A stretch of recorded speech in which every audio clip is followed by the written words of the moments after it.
हर करम अपना करेंगे, हर करम अपना करेंगे, ये वतन तेरे लिए दिल दिया है जान भी देंगे, ये वतन तेरे लिए दिल दिया है जान भी देंगे, ये वतन तेरे लिए।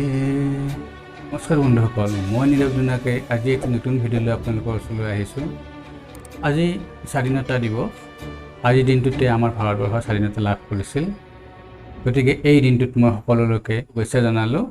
আহক ভিডিঅ'টোলৈ আগবাঢ়ো। সৰু ল'ৰা ছোৱালীৰ চকুলো আৰু প্ৰেমৰ চকুলো দুয়োটাই একে। দুয়োজনে জানে যে কষ্ট ক'ত, কিন্তু দুয়োজনে কাকো ক'ব নোৱাৰে।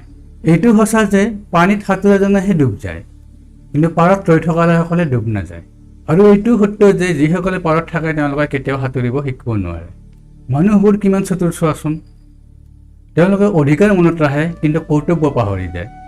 এটা কথা মনত ৰাখিব, শৰীৰৰ ঘাঁ ঔষধেৰে কমাব পাৰি, ভাল কৰিব পাৰি, কিন্তু মনৰ ঘাঁ ভাল কৰা কোনো ঔষধেই নাই। আপোনালোকে জানেনে পৃথিৱীত আটাইতকৈ কি বস্তু ফ্ৰীতে পায়? নাজানে নহয়? তেন্তে জানি থওক, প্ৰতাৰণা। হাঁহিবলৈ শিকোৱা মানুহবোৰ মতলবী হয়। তেওঁলোকে ইমান হহুৱাই যে পিছত যেতিয়া আঁতৰি যায় বন্ধুৱে আঁতৰি যায়। মনত ৰাখিবা, সফল ব্যক্তি সুখী নহ'ব পাৰে, কিন্তু যিজন ব্যক্তিয়ে সদায় সুখ অনুভৱ কৰে তেওঁ প্ৰকৃততে সফল হ'ব পাৰে। সেইসকল ব্যক্তিৰ কথা নাভাবিবা যিসকল ব্যক্তিয়ে তোমাৰ পিছফালে থাকি তোমাৰ আলোচনা কৰে, কাৰণ তেওঁক পিছফালে থকাই যোগ্য, আপোনাৰ পিছফাল। জীৱনটো বাঁহীৰ দৰে, য'ত বাধা দিবৰ বাবে ফুটা থাকে, কিন্তু যিজন ব্যক্তিয়ে সেই বাঁহী বজাবলৈ শিকিছে তেওঁ জীয়াই থাকিবলৈও শিকিছে।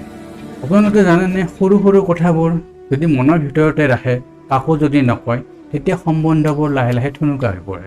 কেতিয়াবা আপোনাৰ লগতো তেনেকুৱা সৰু সৰু কথাবোৰ আপুনি কাকো নকয় মনতে ৰাখি থৈ দিয়ে। তেনেকুৱা কৰিব নালাগে, কাৰণ তাৰ দ্বাৰা আপোনাৰ কিছুমান সম্বন্ধ বেয়া হৈ যাব পাৰে। গতিকে সেই সৰু সৰু কথাবোৰো আমি আপোনজনৰ লগত আলোচনা কৰিব লাগে।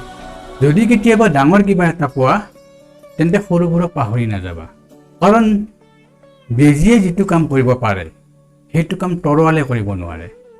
মনত ৰাখিব, আপোনাৰ মগজু আপোনাৰ আটাইতকৈ ভাল বন্ধু, যদি তাক আপুনি কাবু কৰি ৰাখিব পাৰিছে। কিন্তু যিদিনাই আপোনাৰ মগজুৱে আপোনাক কাবু কৰি ল'ব, সেইদিনাই মগজু আপোনাৰ বাবে প্ৰধান শত্ৰু হৈ পৰিব। বহুবাৰ তেনেকুৱাও হয়, আপুনি মগজু আৰু মনৰ কথা বাৰে বাৰে শুনি থাকে আৰু তাক কাবু কৰিব নোৱাৰে। যিদিনাই আপুনি তাক কাবু কৰিব, সেইদিনাৰ পৰা আপোনাৰ জীৱনটো ক্ৰমান্বয়ে ভাল হৈ গৈ থাকিব। ভুল ব্যক্তিজনে তেতিয়াই জয়ী হ'ব পাৰে যেতিয়া শুদ্ধ ব্যক্তিজনে মনে মনে থাকে। পৃথিৱীত বহুতো বেয়া কাম এইবাবেই হৈ আছে যে সঠিক সময়ত শুদ্ধবোৰে এই বিষয়ে মাত নামাতে। কথা ক'বলৈ সেইসকল ব্যক্তিৰ লগত ভাল লাগে যিসকল ব্যক্তিয়ে আগত কথা ক'লে একো ভাবিব লগা নহয়। আপোনাৰ জীৱনতো তেনেকুৱা ব্যক্তি আছে চাগে, যিসকলৰ আগত কথা ক'লে আপুনি একো ভাবিব লগা নহয়। আপোনাৰ মনত যি আছে তাকে কৈ দিব পাৰে। আৰু বহুতো এনেকুৱা ব্যক্তিও থাকিব পাৰে যিসকলৰ আগত কথা কোৱাৰ আগতে হয়তো আপুনি বহুবাৰ ভাবিব লগা পৰে। আৰু এইটো ভাবিব লগা হয় যে এই ব্যক্তিজনৰ আগত মই কথাটো কম নে নকম, তেওঁ শুনিব নে নুশুনিব, বুজিব নে নুবুজে, তেওঁ বেয়াই পাব নেকি। এইবোৰ ভাবিয়ে আপুনি বহু কথা তেওঁৰ আগত নোকোৱাকৈ থাকে আৰু কথাবোৰ মনৰ ভিতৰতে ৰাখি থাকে।